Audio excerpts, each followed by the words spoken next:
নমস্কার, আমি doctor Sourav Talukdar.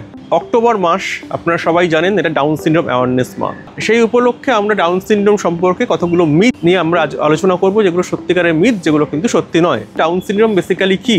Down syndrome হচ্ছে ট্রাইসোমি 21, অর্থাৎ 21 নম্বর ক্রোমোসোমের দুটো কপির জায়গাতে যদি 3টে কপি থাকে সেটা হচ্ছে ট্রাইসোমি। সেই 3টে কপি থাকার জন্য যে রোগটা হয় তাকে আমরা ডাউন সিনড্রোম। এর ফলে বাচ্চার, যে ব্যক্তির এই ডাউন সিনড্রোম থাকে, তার কিছু শারীরিক গঠনগত বৈশিষ্ট্য থাকে, তার ডেভেলপমেন্টাল ডিলে হয়, তার বৃদ্ধির ক্ষেত্রে একটু বিলম্ব হয় এবং তার কিছু কিছু মানসিক বা ইন্টেলেকচুয়াল ডিসেবিলিটি থাকতে পারে। আপনারা যারা আমার ভিডিও নিয়মিত ফলো করেন আমার ইউটিউব চ্যানেলে, আপনারা জানেন যে আমি গর্ভাবস্থায় যে প্রিন্যাটাল ডায়াগনস্টিক যে টেস্টগুলো নিয়ে আলোচনা করি, যে জেনেটিক টেস্টিংগুলো, যেমন হচ্ছে ফার্স্ট ট্রাইমেস্টার স্ক্রিনিং, যেখানে এনটি স্ক্যান এবং ডাবল মার্কার পরীক্ষা করা হয়, এবং তারপর কোয়াড্রিপল টেস্ট, সেগুলো মূলত করা হয় এই জেনেটিক অ্যাবনর্মালিটিগুলো ধরার জন্য, যার মধ্যে সবচেয়ে কমন হচ্ছে ডাউন সিনড্রোম বা ট্রাইসোমি 21, এছাড়াও আছে এডওয়ার্ড সিনড্রোম এবং বা ট্রাইসোমি 18 বা টাউ সিনড্রোম বা ট্রাইসোমি 13। এছাড়াও নিউরাল টিউবের ডিফেক্টও কিন্তু জেনেটিক পরীক্ষাগুলোর মাধ্যমে ধরা হয়। কিন্তু তার সত্ত্বেও অনেক ক্ষেত্রে ডাউন সিনড্রোম নিয়ে কোনো মানুষ জন্মগ্রহণ করতেই পারে এবং সেটা তার গর্ভাবস্থা ধরা পড়ার পরেও অনেক ক্ষেত্রে অনেক দম্পতি কিন্তু সেই প্রেগন্যান্সি কন্টিনিউ করতে চায়, সেটা সম্পূর্ণভাবে তাদের ব্যক্তিগত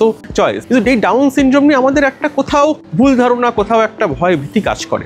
অনেকের ধারণা এই রোগটা খুব রেয়ার, এটা কিন্তু ততটাও রেয়ার রোগ নয়। ডাউন সিনড্রোম মূলত দেখা যায় কিন্তু মোটামুটিভাবে 700 বাচ্চা হলে তার ভেতরে কিন্তু অন্তত একজনের ডাউন সিনড্রোম দেখা যায়। অনেকের ধারণা আছে হেরিডিটারি, বংশগত, সেটা কিন্তু সঠিক ধারণা নয়। অন্তত 95% অফ কেসে, যেটা যথেষ্টই স্ট্যাটিস্টিক্যালি সিগনিফিকেন্ট, এটা কিন্তু ডাউন সিনড্রোম হয় কিন্তু কোনো স্পোরাডিক মিউটেশনের জন্য। আরেকটা ভুল ধারণা আছে যে ডাউন সিনড্রোমের যারা নিয়ে জন্মগ্রহণ করে যে মানুষেরা, তাদের কিন্তু লাইফ এক্সপেক্টেন্সি কম হয়, অর্থাৎ তারা খুব কম দিন বাঁচে। এটাও কিন্তু সঠিক ধারণা নয়। মডার্ন ট্রিটমেন্ট, এখনকার দিনে যে সাপোর্টিভ ট্রিটমেন্ট রয়েছে, তাতে কিন্তু ডাউন সিনড্রোম নিয়ে যা জন্মগ্রহণ করছে তারা কিন্তু বেশ কিছু অনেক বছরই বাঁচতে পারে, অনেকে 60 বছরের উপরেও বাঁচে। আমরা আরেকটা ভুল ধারণা নিয়ে থাকি, আমাদের মনে হয় ডাউন সিনড্রোম যাদের আছে তারা সবসময় মনে খুব হাসি খুশি থাকে, কারণ তাদের মুখটা দেখে হাসি হাসি মুখ মনে হয়। এটাও কিন্তু ভুল ধারণা। একজন ডাউন সিনড্রোম থাকা মানুষের সঙ্গে একজন ডাউন সিনড্রোম না থাকা মানুষের অনুভূতিগুলোর কিন্তু খুব একটা পার্থক্য নেই। আমরা যেমনভাবে আমাদের হাসি, কান্না, দুঃখ, রাগ, আনন্দ, সমস্ত অনুভূতিগুলো আমরা বিভিন্ন সময় বিভিন্ন পরিপ্রেক্ষিতে অনুভব করি, একজন ডাউন সিনড্রোম থাকা মানুষও কিন্তু তার সমস্ত স্পেকট্রাম অফ ইমোশনস, তাদের কিন্তু সমস্ত রকম অনুভূতি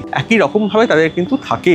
আর আরেকটা ভুল ধারণা থাকে যে ডাউন সিনড্রোম নিয়ে যারা যে মানুষেরা আছেন তারা মনে হয় এমপ্লয়মেন্ট নন, তারা মনে হয় কোনো কাজে তাদেরকে নিযুক্ত করা যায় না। এটা কিন্তু সম্পূর্ণ ভুল ধারণা। যদি প্রপার থেকে অকুপেশন গাইডেন্স দেওয়া হয়, তাদেরকে যদি ঠিকমতো ট্রেনিং দেওয়া হয়, তাহলে ডাউন সিনড্রোম নিয়েও কিন্তু মানুষেরা বিভিন্ন রকম কাজকর্ম করতে পারে, তারা নর্মাল লাইফস্টাইল লিড করতে পারে, তারা বিয়ে করতে পারে এবং তারা ফ্রুটফুল জীবনযাপন লিড করতে পারে। সেই কাজেই আসুন আমরা এই ডাউন সিনড্রোম অ্যাওয়ারনেস মান্থে, অক্টোবর মাসে, এই মিথগুলোকে দূরে সরাই, নিজেদেরকে আমরা সচেতন করি, যাতে যেসব মানুষরা ডাউন সিনড্রোমে জন্মগ্রহণ করছে তারা যেন একটু সুস্থ সমাজ পায়, তারা যেন একটু ভালো জীবন পায়।